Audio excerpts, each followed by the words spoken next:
Bonjour à tous et bienvenue, vous regardez 6 minutes chrono, le rendez-vous quotidien de la rédaction de Lyon Capitale. Et aujourd'hui on accueille Bruno Bernard, bonjour. Bonjour. Alors vous êtes président écologiste de la métropole de Lyon.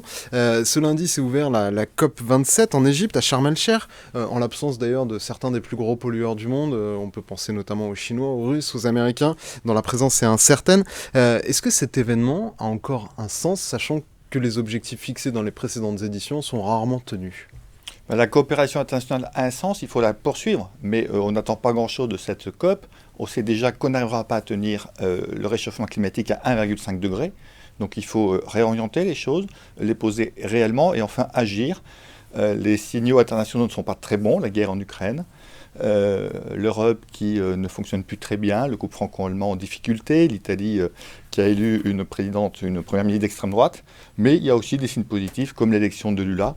Donc voilà, enfin nous après à la métropole de Lyon, on agit. Le signe positif il est au singulier, les signes négatifs ils sont pas réels. C'est pour ça que c'est à la métropole de Lyon que nous en tout cas on agit pour la protection du climat, pour l'isolation des bâtiments. Vous pensez que ça peut partir plus efficacement de la base, d'actions concrètes de proximité, plutôt que d'un grand raoult international ? Disons que de la base on sait le faire et on le fait déjà depuis plus de 2 ans.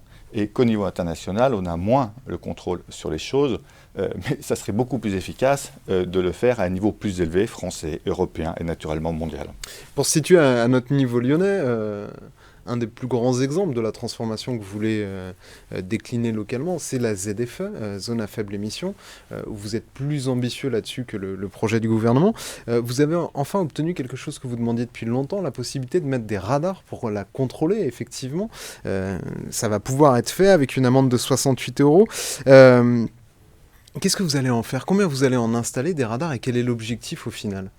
L'objectif, ce n'est pas d'installer des radars, ni même de faire une ZFE. L'objectif, c'est de faire diminuer la pollution, qui est une catastrophe pour la santé publique. 40 000 à 100 000 morts prématurées par an en France, des maladies respiratoires qui touchent les plus faibles, les enfants, les personnes âgées. Donc c'est ça l'objectif, réduire la pollution. Et pour ça, oui, avec les outils, il faut utiliser l'outil légal, obligatoire, qui est la zone à faible émission.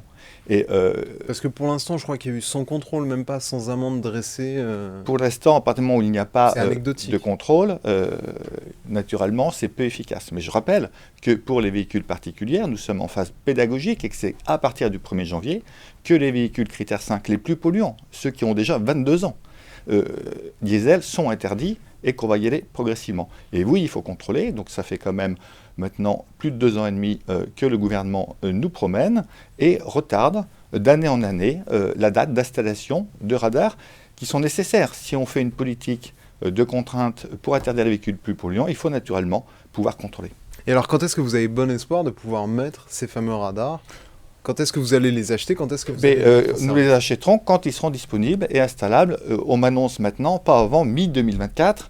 Et j'ai l'impression que ça sera plutôt début 2025, ce qui est beaucoup trop tardif. Pour être efficace, ça veut dire qu'il va falloir qu'on travaille sur des contrôles autrement, en mobilisant la police nationale, qui a pourtant d'autres choses à faire, en mobilisant les polices municipales et en travaillant sur le stationnement, où on pourra, si les communes le souhaitent, verbaliser en même temps le stationnement et le non-respect de la ZFE. Mais à terme, en 2024, vous voulez en installer combien des radars sur le réseau métropolitain ? Écoutez, ça c'est de la technique, c'est des règles de la CNIL. Mais ça va être important pour les gens qui seront dans leur voiture. Le maximum qu'on pourra en installer. L'objectif n'est pas d'avoir des produits d'amende ou de verbaliser. L'objectif, c'est que la ZFE soit respectée. Et donc on accompagne fortement les habitants avec l'agence de mobilité, avec des investissements très lourds dans les transports en commun, avec le développement du plan vélo, avec une meilleure marchabilité de la ville. On accompagne nos habitants pour avoir d'autres solutions. Si le gouvernement recule, c'est que chaque fois qu'il s'attaque à la voiture, finalement on dit toujours que derrière, dans chaque niche, notamment fiscale, il y a un chien. Derrière chaque mesure contre la voiture, il y a un automobiliste. Est-ce que vous craignez pas, vous, finalement, d'aller trop vite ? On voit que le gouvernement prend toujours des pincettes, marche sur des œufs. Dès qu'il est question de la voiture, vous n'avez pas décidé de marcher sur des œufs, vous avancez, vous déroulez, vous allez plus vite, finalement, que le tempo prévu par le gouvernement. Est-ce que vous n'avez pas peur, finalement, que ça pollue votre fin de mandat, que ça parasite votre action ? Alors tout d'abord, on ne va pas plus vite. On va au rythme imposé par la loi pour les critères 5, 4 et 3. Et on a beaucoup de retard. Sur les deux, oui. Celles qui vont concerner le plus de monde. Ça fait 10 ans. Il y a 75% des véhicules aujourd'hui du parc automobile qui ne pourra plus fonctionner. Ça fait 10 ans que les véhicules les plus polluants devraient être interdits dans les grandes villes. C'est le cas d'ailleurs en Italie, par exemple. On a 10 ans de retard. Donc nous ne sommes pas en avance. Et oui, nous souhaitons aller plus loin et non pas plus vite, en interdisant les critères 2 au cœur de l'agglomération, parce que les véhicules diesel sont les responsables des pollutions au dioxyde d'azote, et sans l'interdiction de ces critères 2, les chiffres d'ailleurs que nous a redonnés le gouvernement montrent qu'on n'arrivera pas à être efficace sur le dioxyde d'azote. Vous évoquiez tout à l'heure les alternatives, le vélo, la marche, les transports en commun.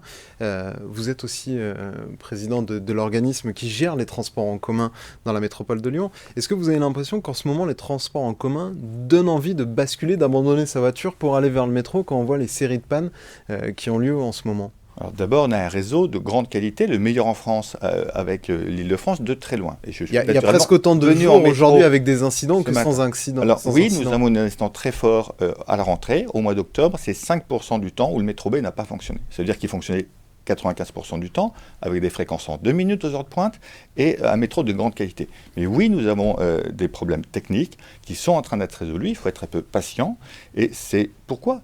D'ailleurs, nous avons mis une pression très forte sur nos prestataires, que ce soit Alstom qui a fait le pilotage automatique ou Keolis qui est notre délégataire. Et puis, nous avons fait un geste commercial pour les abonnés, c'était bien normal, en remboursant 25% de l'abonnement du mois d'octobre. Merci beaucoup Bruno Bernard d'avoir répondu à notre invitation et à nos questions. Moi, je vous retrouve très bientôt pour une nouvelle édition de 6 minutes chrono. Au revoir.